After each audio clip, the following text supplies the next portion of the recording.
Hello, and welcome to This is Cohousing, the Cohousing podcast. I'm Charles Durrett, author and principal architect at the Cohousing Company. In today's episode, we're discussing the importance of connection and belonging from a renowned psychologist, Dr. Richard Lewis Miller, and his point of view. The importance of addressing it, not necessarily how to address it, but the importance of addressing it. I mean, it is the primary purpose of co-housing to make people feel like they are connected and belong to a functioning neighborhood. Dr. Miller is an author, a lecturer, and a prolific speaker about the human condition from how to ease yourself into a better life individually to collectively. Richard, thank you so much for being here today. Thank you for inviting me, Charles. I've been a fan of yours for decades, ever since I went to the Echo Village in Davis when you first started it. Well, thank you so much. That was a feat, frankly, the very first co-housing community in the USA. Oh, yes. And I recognized for the first time in my life that streets for cars did not have to be straight. They could be curved, and it made them even more beautiful and fit into the landscaping, and it automatically made people drive slower so that they were safer. I thought it was just brilliant. Especially since we're across the street from an elementary school. For West Davis, there's a lot of pedestrians in that neighborhood. Yeah. Well, Dr. Miller, as a psychologist, what do you believe about the importance of belonging and connections for individuals and therefore, and thereafter, I guess, helping to facilitate a viable society? I mean, it's just what we lack so much is a breathing heartbeat of a society. And I kind of feel like those two things, belonging and connection, is the beginning of a high functioning neighborhood. What do you think? Intrinsically, human beings are tribal animals. Human beings have been doing things together, cooperatively and collaboratively, as soon as we came out of the caves, as soon as we discovered that two people can bring in food a lot faster and more efficiently than one person, and then three, and then four, and then five. And then sitting around the campfire, eating together. Tribal living, cooperating, is part of the human condition. Now, very unfortunately, something else also happened when we came out of the caves, and that is that one person realized that if they had a bigger stick or maybe bigger muscles than the person in the next cave or two, they could subjugate them. And it turned out that there were people in the tribe, not many, but some, who were dominators and predators. Most of the tribe were not dominators or predators. They were gentle, friendly, loving, caring people who just loved hunting, bringing the food home, sitting by the fire and eating it, making love in the cave, and having an idyllic life. But those dominators and predators, those people are still with us 100,000 years later, and they're still having an impact on the planet. But as we move forward in history, there is evidence everywhere on the globe for how important human connection is. Look at the very fact that we pair up so often. We don't need to pair up in order to procreate. We just need to get together and have sex. We could then go our separate ways. Now, there are cultures where the men and the women do pretty much only get together for sex and then they separate. In the Arabic countries, that's very common, where the men hang with the men and the women hang with the women. But it's relatively unusual. For the rest of the world, you see couples walking everywhere in the world. It's cooperation, that pairing. It's camaraderie. It's what Martin Buber called the I and thou relationship, having an authentic relationship with another human being, which is like food for the soul. But as a result of a combination of the predators who want to gobble up everything for themselves and leave everybody behind, example, the Egyptian culture. The pharaohs the priests and the military at the top, 1%, 99% of the culture, slaves. Then we moved on because these guys who had the big stick in the caves became the leader of a clan. And the clan then became a town, and a town became a city, and a city became part of a county, and a county became part of a state, and a state became part of a country, all based on domination and predatory behavior. What is a country? A country is a place with a man made invisible border that says, "This is mine, and you shall not come over that line without my permission. And that is yours, and I won't go over there." It's ridiculous. It's man made nonsense. When you go up in the sky 100 or 200 miles and look down on the earth, you don't see countries and lines and borders. You see a planet. That's what we really live on. However, those dominators, those predators, are still having their way in this struggle on the planet between them and the rest, between the haves and the have-nots, because the predators, dominators became the haves, sucking up the power, sucking up the money. And when they went from town to city to county to state to country, they gained something that made them even more powerful. Taxation from all the people, and then a military. So even though they may be a small percentage, when they have the military, they can control the people and they control the architecture because the people just get to live in whatever cardboard boxes, pieces of metal stuck together, eventually cement or dirt houses. Now we put them in apartment buildings, sky high, stuck in these little compartments. And what are we creating? Alienation, isolation, and loneliness. But that's okay with the people in the top. They don't care if the rest of the crowd is isolated and alienated and lonely.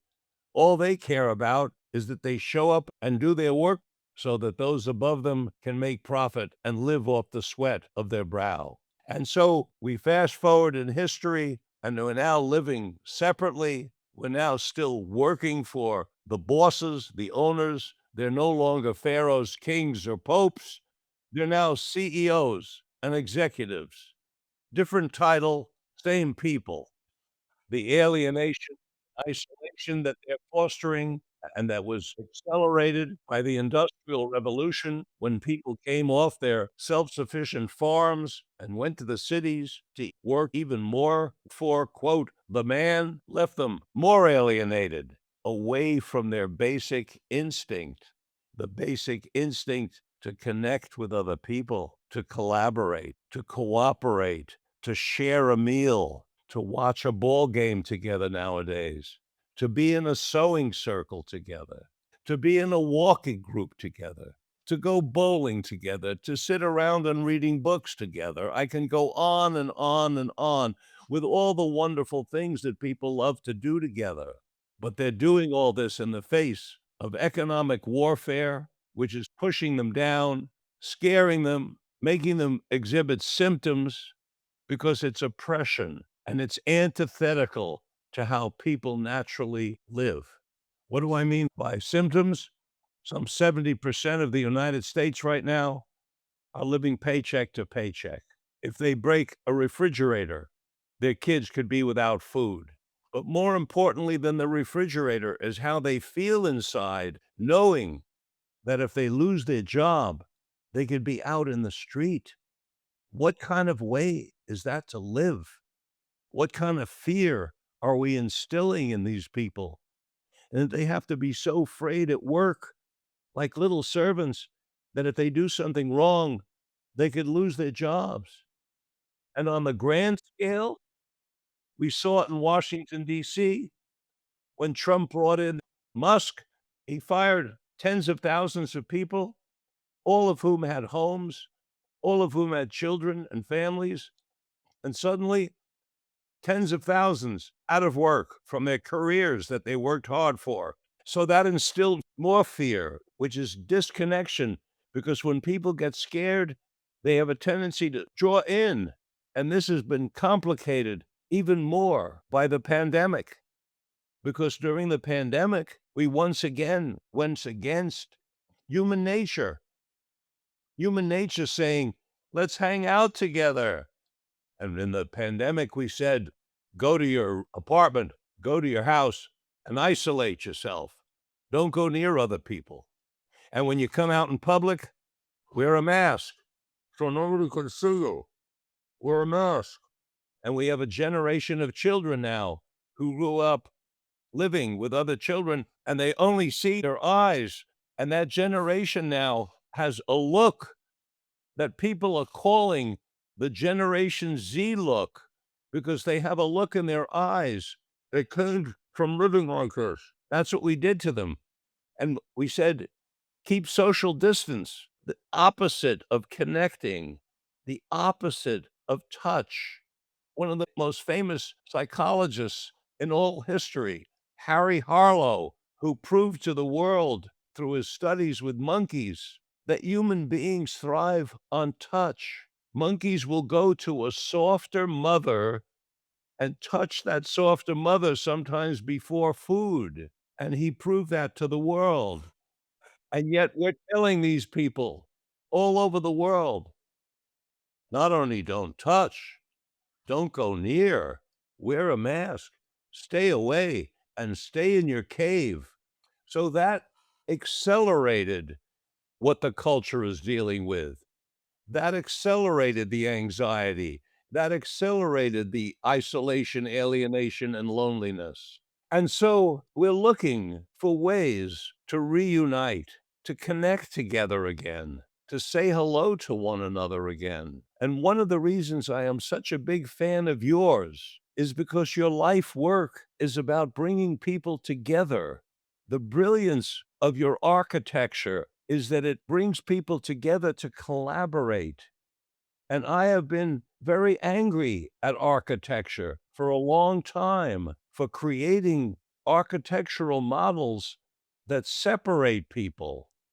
There's something inherent in these tall buildings that we have not mastered yet, so that the people in them are isolated. When I grew up in a tall building in Manhattan as a little boy, I rode the elevator every single day when I went to school, when I came back, when I went out to play, when I went out for errands. No one ever talked to me on the elevator. I never learned the names of any of the people on the elevator. And when I went out in the world up in Manhattan, or when I had my job in the diamond exchange and I was delivering diamonds in high school to make some money, and I was constantly going up and down in tall buildings on elevators, I noticed people hardly ever talked to each other. They just stood facing forward, hardly any conversation whatsoever. And I assumed this was the same all over the country and all over the world. And when I went to the theater with my parents, and we would sit in a seat, and there'd be a person sitting next to me, that person never said hello to this little boy for the entire theater performance, and I never said hello to that person, because little boys weren't supposed to say hello to strangers. And throughout my life, to this very day, when I go to a public event and I sit next to a person who is supposedly a stranger, unless I initiate, there's no introduction. This is yet a further example. This is a symptom of an underlying problem having to do with a cultural change that's necessary, so that people once again simply say hello to one another on the street. How many hundreds of millions of people, Charles, pass each other every single day in cities and never ever say hello to the person who's passing by, as if they don't exist? Most of them. Yeah. What would it be like if, when we came to a four-way stop in our cars, we just took a second to wave at the other person? When I walk around in public in a city and I see how little people talk to each other or even say hello, do I think of the words of Cicero, the great orator? who said, when you come upon a stranger on the road, be kind to them because they're going through what you're going through. We're all living this life. We're almost all are getting pluses and minuses, joys and sorrows, a myriad of emotions, people dying, getting sick, having accidents, graduating, having a success, having something wonderful. We're all getting, and some get worse and some get better, but we're all going through this life. But this life is meant to be a life of connection with those we're going through it with. We live in the planet. We're part of the planet. We are an integral part of the planet as much as the ants and the apes, as much as the trees and the rocks, as much as the sand, as much as the air. This is one living, breathing organism, and we're part of it. And part of who we are is connection. And when you look around in nature, nature is the same way. We are finding that the trees actually talk to one another, that whales communicate with other whales underwater that are miles away, that birds sing songs that's similar to the human voice and language. In a world of connection, we have created disconnection, Charles. We have created disconnection, and we need to turn it around so that we have connection with others and we feed our souls. You're saying that it's basic to human experience that we solve problems together, that we cooperate together. Our co-housing community of 34 houses in Nevada City, California, really do give cooperation the benefit of the doubt at every turn. And that is unique. I mean, if we need a lawnmower, we have one lawnmower for 34 houses. We have one of about 150 things like wheelbarrows and all the rest because we have learned that cooperation and giving cooperation the benefit of the doubt is a lot easier than competition and a lot easier than individuation entirely. What do you think we need to do in our culture other than move into co-housing communities where cooperation starts to get the benefit of the doubt as opposed to the last resort? Yeah, but before I respond to that, I want you to tell the world what your monthly internet bill is. Yeah. Well, so in Nevada City, it's $95 a household to buy internet connection. In our co-housing, it's $235 for all 34 houses. So it works out to be about $7 a month instead of $95 a month. It's about 20 line items on my bills, which is about $1,000 less per month than outside of co-housing. But that's just one of the many examples of the benefits of cooperation. Now, you mentioned that the 30 houses share a lawnmower. Yeah, Outside of co-housing, 34 houses would own 34 lawnmowers. probably. Yes, almost everybody would have one in certain neighborhoods. It's easy for people in co-housing to figure out that cooperation makes sense. I mean, nobody would even propose a second lawnmower in our neighborhood of 34 houses because it's so obvious that it's better. We can keep multiplying this because what we want the world to know is that in addition to the emotional advantages, which are the most important to me, having your neighbor as a cooperative person, in addition to these huge emotional advantages for your children, to have children to play with safely, and you know everybody in the neighborhood, in addition to all these, there are very significant financial advantages. And I want to underscore the financial advantages because of this economic stratification that's going on in the country right now when gasoline is going up and health insurance is going up in price and food is going up and propane is going up and electricity is going up. Everything is going up. We're experiencing an inflation. It is politically driven. Don't let anybody kid you into thinking that this inflation is sort of a mystery coming from outer space. Inflation is a political tactic to suppress the middle class and the poor. And it's quite simple how it works, folks. Think of it this way. If you lose 90% of what you have, where are you? Let's now compare that to a person worth $1 billion who loses 90% of what they have. You know what they have left, folks? A mere $100 million. But where are you if you lose 90% of what you have? That is why inflation is a political tactic to suppress you. And that is why I claim that the United States is presently in a civil war, because the people who can afford to lose 90% are suppressing the people who cannot afford to lose 90%. Yes, indeed. I see the connection. I see the connection. Well, there's a great book called Tribes of Eden. It's a dystopian story of a government that's run amok and is controlling everybody through their computers.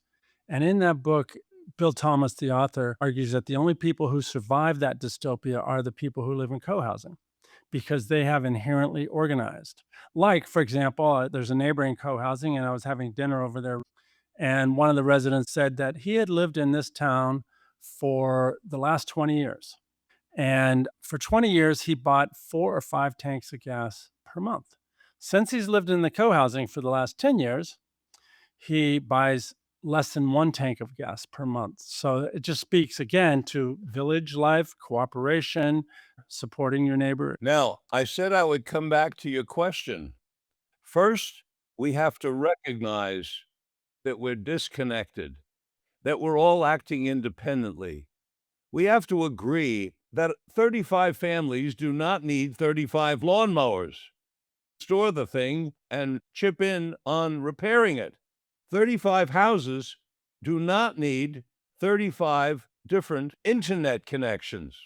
Put families together under the same plan.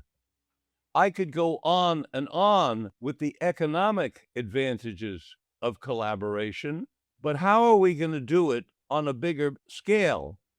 And the answer is we have to put on our biggest creativity hats, and we have to start thinking of things such as an antidote to isolation, alienation, and loneliness. I ask you who are listening to make one phone call every week instead of texting. From passing on stories to writing to typing to telephoning and now texting, I'm asking you to go back to telephoning for one reason: to share the sound of your voice with another human being, because the sound of your voice transports some of your spirit, and you don't get that when you read on a little screen. Make real contact. Call someone on the phone and just say hello. And then what will happen if we get a critical mass of people making one phone call a week simply to say hello? I want to check in and see how you're doing. We can make more connections with each other and maybe reduce the anxiety and the alienation and isolation and loneliness if we call one another. Suppose every time you go out in the world, Charles Durrett, wherever you go, when you have contact with a person, in the post office, in the plumbing store, you get on a bus, in a theater, in a restaurant, wherever it is, you put out your hand and you say, "Hi, my name's Charles. What's yours?" You just introduce yourself. That's all. It doesn't have to be a big thing, no conversation. You're not looking to become their analyst. You just want to make human contact. Think of it to scale. Suppose all over the country, people start introducing themselves to each other. Here's what happened to me, Charles. I introduced myself to the checker at the supermarket. I say, "Hi, I'm Richard." He says, "I'm Daniel." The next time I see him 4 days later, I say, "Hi, Daniel." He says, "Hi, Richard." The third time, it's now, "Hey, it's Richard and Daniel." The fourth time is, like we're almost buddies. Right. But we only see ourselves in the supermarket, but it's such a nice vibe. And if I see him at the checker, I say, "I hope you're having a good day, Daniel." "Oh, yeah. How are you doing, Richard?" It's changed the atmosphere. That's my favorite behavior. These are two little examples that I thought of. I want your listeners and your viewers to be thinking of their own little tactics. What can they do once a week to make more connection with another human being? I hear you. I worry a lot about seniors in our society, especially because we're so estranged, we're so atomized, we're so separated at so many levels, and proximity plays such a big role in their accessibility to friends and family. And Psychology Today, one of my favorite magazines, wrote in circa 2000 that 40% of the seniors in America were pathologically lonely. In their view, it cut 10 years off of their life. And since the pandemic, they argue, like a lot of people, that we're running about 50% of seniors are pathologically separated, to the point that it not only affects their quality of life, it affects the length of their life. I'm quite sorry to say that this woman locally told me that her grandfather committed suicide because he just felt too lonely. It has that kind of effect on people. And yet, at the same time, I work as an architect designing senior co-housing projects, and they're fantastic, but it's growing too slowly. Too few seniors are willing to get out there and be the cultural creatives that say, "Hey, I'm not gonna die alone like my father did. I'm not gonna die by myself like my mother did. I'm going to be a part of something that is dynamically trying to solve this problem." So denial is real. Being conscious of the issues is a problem, and being entrepreneurial enough to jump into something as new as co-housing. Do you have any thoughts about what I could be saying to seniors that would help them imagine getting their friends on board, for example? The first thing you want to say to every senior, acting your age is dangerous. Why is it dangerous? Because when you're small and you're looking up at the adults and you see teens and you get to recognize them in the 20s. And then when you get to the old people, when you're looking up, you see that they're gray and they're bent over, moving slowly, and they're complaining about aches and pains. All of that information is recorded deeply. We learn by imprinting. And then as we grow up, a lot of how we act is based on what we learned about how people act. And so we do things in our teens because that's how teenagers act. And we do things when we get older because that's how older people act. And so when we get older, we start to bend over, we start to move more slowly, we start to believe that we can't do things. And then this is added to by a physiological aspect of our being that is built in to our DNA that we need to overcome. And that is at around age 50, we start to lose muscle mass. We lose about 1 to 3% of our muscle mass every year, starting at about 50.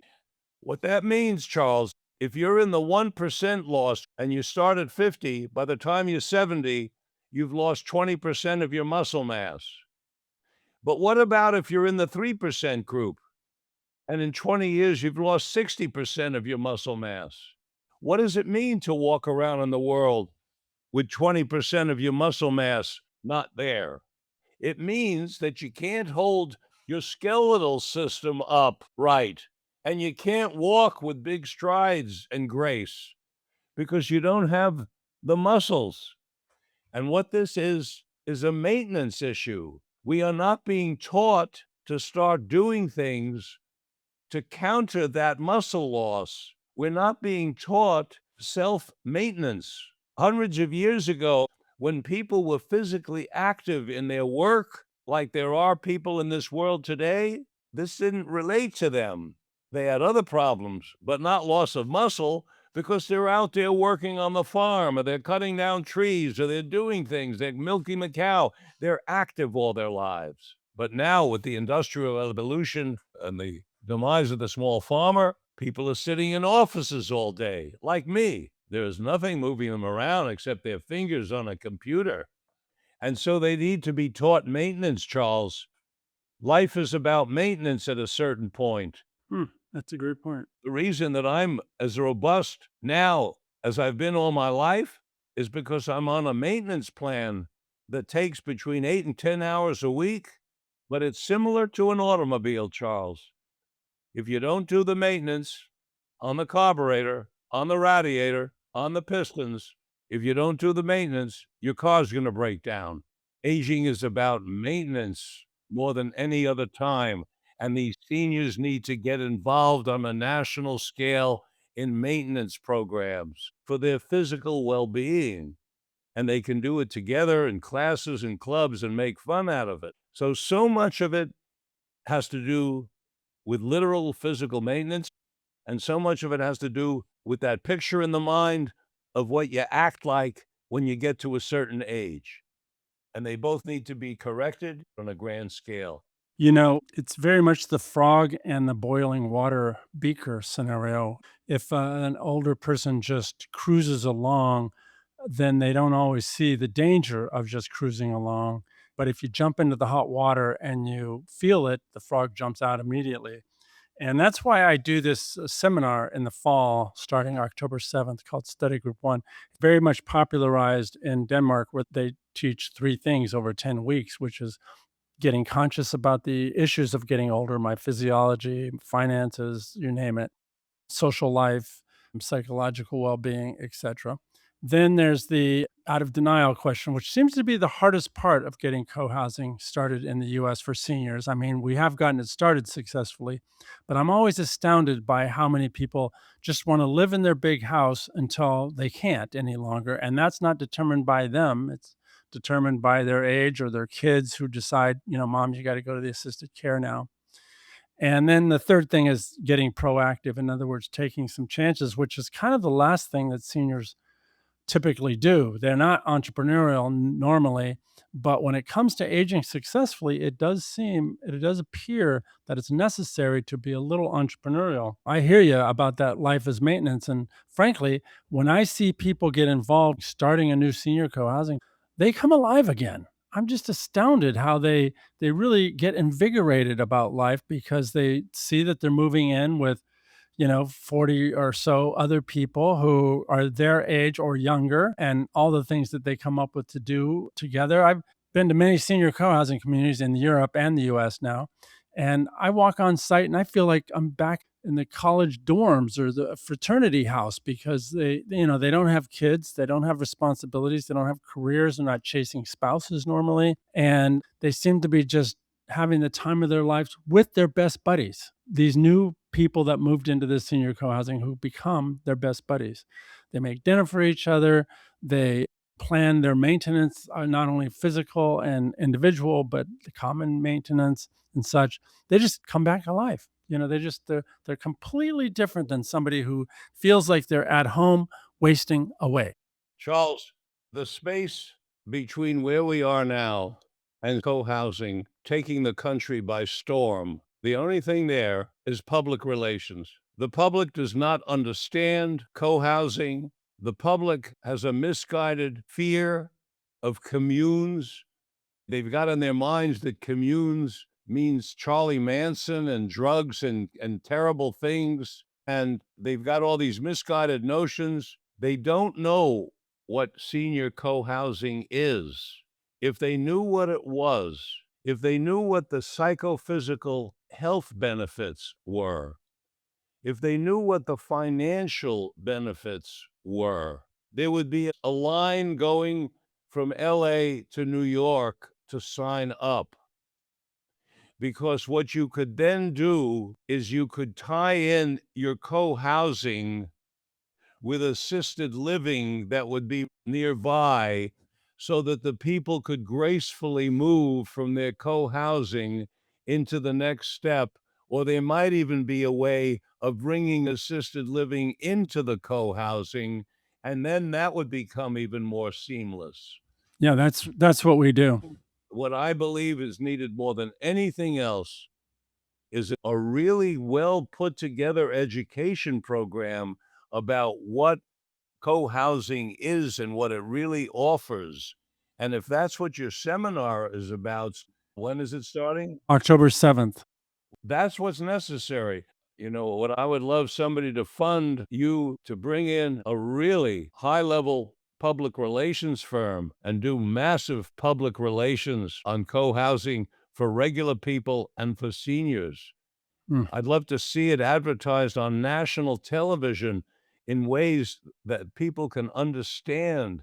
Because when people hear things like one lawnmower for 30 families and I don't have to buy my own and take care of it, $5 for my internet instead of those people charging me 95, that's pocketbook stuff that means a great deal to people, but they're not aware that they'll save this kind of money with co-housing. So the financial package needs to be put out beautifully on a website and put out in a way that people can understand it really clearly and they'll know what it is. And then you're going to see swells of people wanting to participate because you put together something that makes such good financial sense, along with the possibility in their minds of sweet, peaceful relations with the neighbors. You're offering them heaven on earth.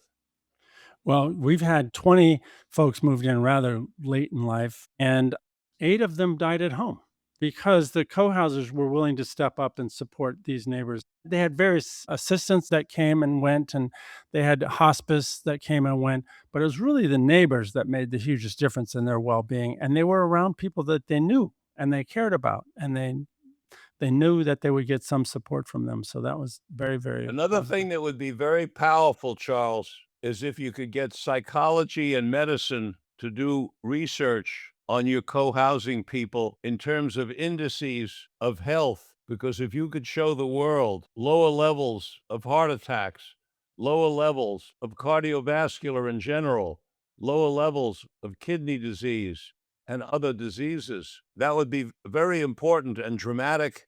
And I'm almost certain that you would see that. Yeah, you would. I mean, they say about longevity and growing older successfully, it's all boils down to eat right, mostly light, stay active, mostly low impact, and stay connected, i.e., community. Those are the 3 legs of that 3-legged stool for sure. And co housing is nothing if it's not connectivity. It is all about connectivity. Yes, yes. It's funny, this is just a little bit related. I see a lot of seniors that start out quite anxious, and so if you have any one-liners that would help seniors, and eventually, though, people not only relax, they're eventually elated when they're involved with these buddies really making a new co-housing community, these newfound buddies who have a single purpose, including, going to the city and saying, "Why wouldn't you approve this? This makes all the sense in the world," and then they always get it approved. I've done 55 co-housing and only one of them has not gotten approved. That was in Marin County. That's another story. But what advice could you give to these nascent adventurers, these people who are wanting to get on the boat and launch on this expedition of building a new community? What could you say to help them? Tell him you met an 87-year-old who, when he was 84, as a result of serious injuries, needed canes and walking sticks in order to walk. Tell them that 84-year-old started lifting weights for 3 times a week. And tell him the 84-year-old is now 87 and walks without a cane, without a walking stick, and without assistance. Tell them that the body is ready to rejuvenate at any age, that muscles come back, but they need to be maintained. Tell them not to believe anything they've heard about over the hill. That's misguided nonsense. Yeah, it's not only these folks that are holding themselves back as they get older, they get reticent to step forward, but it's also their children. I find is complicated because their kids are saying, "Mom, don't take any risk. I don't know, this sounds risky. Mom, don't spend any money," et cetera, et cetera. Right. Okay, so thank you, Dr. Richard Lewis Miller. I really appreciated you being here. Thank you, Charles. And Dr. Miller has a lot to say, and I'll tell you that podcast that he does is very entertaining. And if this conversation resonated with you at all, consider subscribing, rating this episode, and sharing it with somebody interested in living in a sustainable neighborhood where people know each other, care about each other, and support each other. And as always, you can find more information about everything we discussed today in the description, along with our website, where you can find books like Neuro-Inclusive Design, Senior Co-Housing, and others. I want to make sure and thank our production staff here, Nata Chai and Melissa, who have made this coherent. And until next time, I'm Charles Durrett. My email is charles.durrett@cohousingco.com. Thank you very much for being part of the conversation.